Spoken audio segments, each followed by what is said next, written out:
Hey YouTube, this is what was Infinity King 1. I'm now reopening my channel under Spawny. That's with a Y, not an IE. Been gone for a while. I was out of the game for a little bit. But now I'm back in, and so yeah, I'm going to start my channel back off with a deck profile. I'm going to show you guys my Shaddoll deck. It's good. I don't know if I'll play it after Quillort comes out or not, but we'll see how it goes. So start off 3 dragon because he pops back row and he's good against the pendulum scales. I'm sorry about that glare. There's not really a whole lot I can do about it. He's good against the pendulum. He's good against Quillort. And 19 beater, so that's why he's the only one I play 3 of, just because like he's 1900 attack, so summoning him is not bad. 2 Shaddoll Falco. You don't need 3. 1's not enough. 2's the perfect number for him. You all know by now he's the one who sets himself and specials 1 in face down defense. 2 beast. I don't like 3 beast. I feel like 3 beast is clogs. But I like 2. 1's you definitely need 2 because he draws you cards, and plus, like, you know, he's great to set off Falco. 2 Hedgehog because you need 2. 1's definitely not enough. I definitely strongly encourage 2 of this. You could even play 3. He gets you to your fusion, and you need to be able to get to your fusion fast. Fusion's, you know, your deck almost. So, and then 2. Shaddoll Schematas because he deck thins.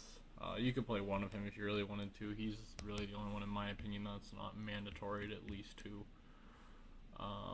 But yeah, you could play. I wouldn't play 3, but 2's the right number to me. You can get by with 1 though. That's the Shaddoll part. For now, I'm playing this build, so we have 3 white dragons and 1 black dragon. I really like these. Some people say this deck bricks, or this build for Shaddoll bricks a lot. I don't agree with that. I think that this build just opens up plays, because these they get you to rank 4s, and plus, like, me and one of my buddies were Hot Trigger Finger. We were going over last night. We were just talking about these, right, and the baby cast dragons in general, and they almost play in a similar way to Tengu. It's a bit slower, but if you start off with the white dragon, you can, and he gets run over, you search the black dragon. You automatically have a light target in your grave for black dragon to banish to summon black dragon. Then he gets run over, you search another white dragon, and then now you have a dark target for white dragon. So all you really have to do is have 1 dark target, and then you have at least 3 monsters that you're going to be able to summon as long as they get run over. Actually, it just has to be sent, so you can synchro with them, or whatever. It just has to be sent to the graveyard, so that's it's really good. It just has to be sent from field to grave. So that's, yeah. Most commonly they'll get run over though, unless you because if you exceed with, you won't really synchro with these. You just exceed with them more normally. So yeah, there's those. 2 Mathematician. I don't like 3. 2's the right number. You don't want to see this card late game. You really want to open this card, and then after like turn 5, you never want to see this card again. It's really just something that kickstarts you. It's really all it does. It's a kickstart card. Like you really just want to see this guy in your opening hand and never want to see him past turn 5. Because you just use him to dump Squamata, and then Squamata to dump something else to get your Shaddoll engine running. So 2's the right number. I don't like 3. 3's too many, in my opinion. So for other light targets, we play 2 Rainbow Karibos. I play these over Effect Veilers, which I was playing originally. Me and one of my buddies were going over that, and like Rainbow Karibo is just so much better because he allows you to have some defense. He's a light target for Construct first of all, and then he allows you to have some defense in your deck for like OTK decks and stuff, Light Sworns and shit. So yeah, and like even if you draw him, he's not that bad. Like in the hand, he still has use in the hand, so he's almost like a hand trap that also works in the grave. And then finally BLS, because it's BLS. That's the monsters. I play 20. I believe I play 29 and 12. 9 spells, 12, 11 traps, 20 monsters. Spells, 3 Shaddoll Fusion. Obviously, it's a Shaddoll deck. You're gonna play your 3 Shaddoll Fusion. 2 Typhoons. I'd like to main the third, just no space. So I side it, but yeah, this card's necessary in the main deck at least 2, because Vanity at the wrong time will hurt this deck. Like, you play Vanities in this deck, but if your opponent Vanities you, like, it hurts. Like, it's not as bad when you have Vanities, because, like, you have more ways to get rid of it, but when it's on their side of the board, like, and you have nothing, like, it hurts. So you want to have these to be able to have an out to Vanity Emptiness. And usually through game 3, I'll side in the third one. I play Regeki because, why not? It clears the board. It clears the board and opens up for OTKs, so it's Regeki. It came back, so why not? Play Allure for draw power. Usually this is like the first card I'll usually side out game 2. I usually side this out game 2 always. Foolish, because it's foolish and it makes all your Shadolls go off. And finally, the lone Super Poly, which I was kind of sad to see this go to 1, but whatever, it happened.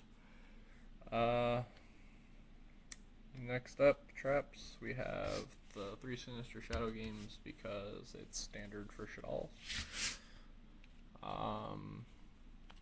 And then double Vanity's Emptiness. I don't like 3 in the main deck. I understand that probably you're going to end up playing 3 after this next set comes out, just because everything's going to become so spammy. But for now, I think 2 is the perfect number for me.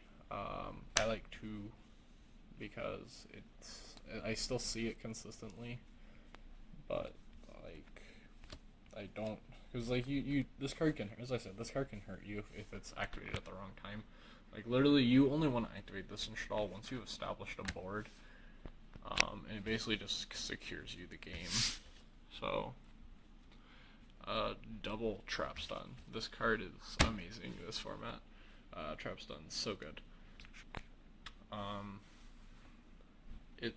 This allows you to play aggressively without having to worry about the set 5 decks. Like, you can just set this and then go off. You can just activate this and then just go off, like, without having to worry about it, because all their back row just got stunned. Like, what are they gonna do? Book a Moon, or like their only cards they can play is Book a Moon or Lance. 2 breakthrough skills. I was playing 1, and then if you probably notice I'm not playing Soul Charge. I played the second breakthrough skill over Soul Charge because Soul Charge is garbage in this deck. I don't like it at all. It's usually just a +1, and most you bring back 2 and make a rank 4, which it just isn't worth the spot. I think breakthrough skill is much more needed in this deck. I mean, it's breakthrough skill. You all know what it does. Like, I shouldn't need to explain that. And then for the last 2 traps, a Compulse and a Solemn Warning, because, why not? That's the main deck, 40 cards, because it's standard. Let's do side deck next. Double DD Crow. Because it's good against Tellers, it's good against Rogue Light Swarms, Dark Worlds, stuff like that. Thunder King, because Thunder King is really good. He's a 19 beater that stops searching. Stellars. Boom. Like, you summon this turn 1 against the Teller Knights and they just kind of cry. Deneb can't get over this, and Deneb can't search. They don't have a monster in their deck that can search, and if they get enough cards out to make an XYZ, you're just like, no. You distribute to negate. So, third Typhoon, because, Chaos Trample. I'm a really big advocate of this card in the side deck. At least 1, maybe 2 if you have space, but definitely 1. I side this out every time I go against Shaddoll Mirror Match or Burning Abyss. I side Solemn Warning out for this card, because this card's that much better than Solemn Warning. It stops Wind. The main reason is it stops Winda from getting back fusion and or construct, and it stops Dante from adding back. So just traps. The third trap's done. I said this thing, it's back row heavy decks. Double Lightmere for Statellers and Rogue Lightsworns. 2 Chain Disappearances, Mirror Match, Burning Abyss, Plants. 2 Stygian Dirge, Burning Abyss, and Stellars. And then my personal thing I like in this side deck is 3 Death Tornadoes, because you want to have as many House of Shadow Imprisoning Mirror as possible, because that just hurts you. So I cite at least 2 of these in game 2 and 3 against any deck that can side in Shadow Mirror. And usually if I only side in 2, I'll side in the third if I see a Shadow Mirror game 2. That's the side deck. Onto the extra. It's nothing special. Double Construct and double Winda. That's kind of standard. Armades, Tempest Magician, Goyo Guardian, Arcanine. I shouldn't need to explain any of this. Black Rose, Leo. I'm thinking about taking this out. I never really make it. It'll probably come out for the Earth Fusion. In fact, it will come out for the Earth Fusion. Dweller,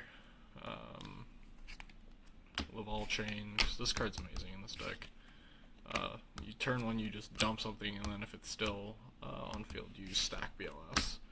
Exciton Knight, Castell, 101. All pretty standard stuff, as I said. I shouldn't really need to explain any of that. So yeah, guys, that's the video. Thanks for watching, and I promise I'm going to upload more consistently. Hopefully, I have. Hopefully, I might even try and get another deck profile up this weekend. But yeah, shout out to Hot Trigger Finger, because you know he's cool.